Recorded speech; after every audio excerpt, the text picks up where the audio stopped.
Guys, welcome back to my mini vlog. So বিয়ে বাড়ি ছিল অনেক বছর পরে, মনে আমি বিয়ে বাড়ি পেলাম। যাই হোক, তো আমরা চলে গেছিলাম রেডি ফেডি হয়ে। তো গিয়ে আমরা স্টার্টার দিয়ে স্টার্ট করে দিয়েছিলাম, চিকেন পকোড়া দিয়ে স্টার্ট করেছিলাম। আর কফিটা আমি চেষ্টা করেছিলাম খাওয়ার, কিন্তু ব্যাড লাক, আমার মানে পিছনে একজন ছিল আর কি, দাদু। তো সে আর কি বুঝতে পারিনি, তো ধাক্কা মেরেছিল, এবার শাড়িতে পড়ে গেছিলো। বাবা সেটা পরিষ্কার করে দিচ্ছিলো কত সুন্দর করে। তো ঠিক আছে, আমি তাকে কিছু বলিনি, কারণ ঠিক আছে এজ বুঝতে পারিনি আর কি, দেখতে পারিনি, তাই জন্য জেনে শুনে তো আর কেউ করবে না।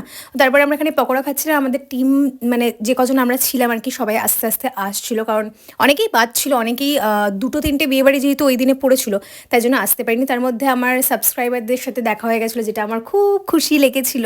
তো সেটার ভিডিও তোমরা আগে দেখেই নিছো। তারপর হচ্ছে কি, এই যে কিউট বেবি, ওকে মানে সারাক্ষণ যদি আমি কোলে নিয়ে থাকতে পারি, তাহলে সেটা আমার কাছে অনেক মানে আর কি ভালো লাগে, কারণ আমার ওকে খুব ভালো লাগে। তো আরেকজন পুচকু ছিল, মিমি, সে আসেনি, তার অন্য জায়গায় বিয়ে বাড়ি ছিল। তোমরা হয়তো অন্য ভ্লগে আমার দেখেছো তাকে।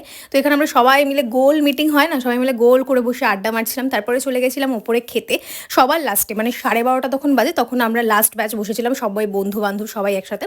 তো মায়ের সাথে আমি বসে গেছিলাম খেতে। তো আমার কোনো বন্ধু বান্ধব ছিল না, আমার একটা বন্ধু হয়েছিল, আর বাদ বাকি সব মা বাবার বন্ধু।